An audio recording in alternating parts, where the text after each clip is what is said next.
शांतिगिरीजी महाराज बाबांचं दर्शनासाठी आलेलो होतो आणि आशीर्वाद घ्यायला आलेलो होतो. ही कुठलीही राजकीय भेट नाही, ही वैयक्तिक भेट आहे. तुमच्या मतदारसंघामध्ये महाराजांचे बरेच अनुयायी आहेत, त्यांचे शिष्यगण आहेत, तर त्यांची कशी मदत तुम्हाला होणार आहे पुढच्या काळात? त्यांचे अनेक भक्तगण माझ्या मतदारसंघात आहेत. त्या सगळ्यांची माझा संपर्क आहे.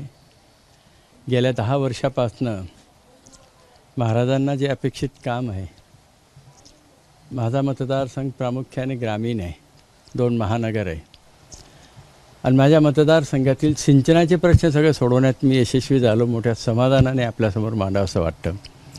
त्याच्यात म्हणजे धुळे तालुका आणि सिंदखेडा तालुकासाठी वरदान असणारे सुलवाडे जामफळ कानोली लिफ्ट इरिगेशन योजना मी केंद्रातनं मंजूर करून आणली. 2,500 कोटीची ती योजना आहे.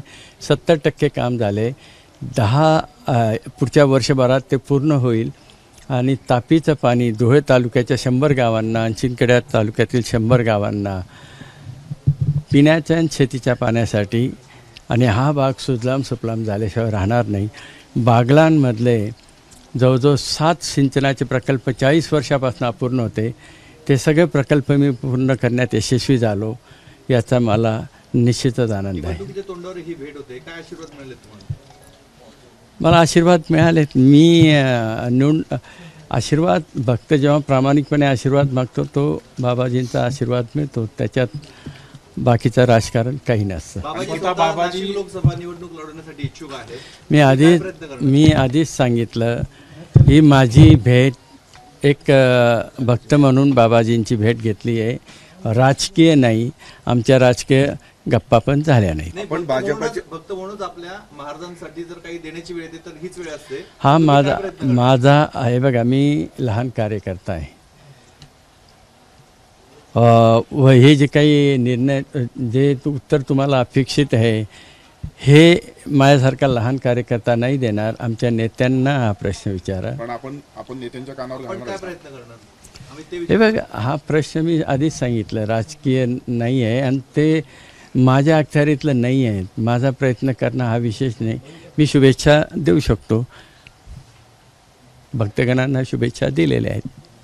नाही, पण ही जागा महायुतीमध्ये शिवसेनेकडे आहे ना, असा शोध तुम्ही लावलेला आहे. म्हणजे नक्की नाही आहे. धुळे लोकसभा मतदारसंघामध्ये माझं नाव अधिकृत उमेदवार म्हणून जाहीर झालेलं आहे. आम्ही नाशिकच्या संदर्भात बोलतोय.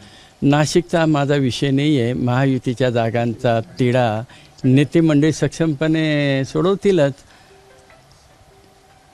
बाबाजी निवडणूक लढवण्याची घोषणा त्यांनी केलेली आहे. अशा परिस्थितीत मदत म्हणून आपण वरिष्ठांकडे त्या संदर्भात काही बोलणार आहात किंवा? हे बघा, मी एवढा मोठा नाही तुमच्यासमोर या सगळ्या गोष्टी सांगायला.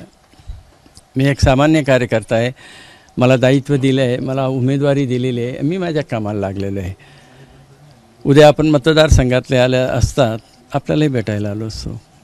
आपल्या मतदारसंघातला एक विषय आहे, जळगाव, रावेर आणि धुळे या मतदारसंघातले भाजपचेच काही इंटरनल पदाधिकारी कार्यकर्त्यांनी वरती रिपोर्ट पाठवला होता की हे आम्हाला कॅन्डिडेट नकोय. हे बघा, ऐकून घ्या, 2 मिनटं ऐकून घ्या. 20 लाखाचा हा मतदारसंघ असतो, त्याच्यात ते 5-6 लोक नाराज झाले. हा पक्षाचा विषय असो. आज नाराज आहे, उद्या ते कामाला लागतील. पक्ष भाजप हा जगातला 1 नंबरचा पक्ष आहे आणि इच्छुक अनेक असतात. जोपर्यंत मिळत नाही तोपर्यंत सगळेजण प्रयत्न करतात, पण एकाला दिलं गेलं तर सगळे पक्ष शिस्त मानणारे त्या कामाला लागतात. आपल्या विरोधात मालेगावात बॅनरबाजी करण्यात आली होती. एखाद्या माणसाने बॅनर लावलं म्हणजे बॅनरबाजी झाली का? एबीपी माझा, उघडा डोळे बघा नीट.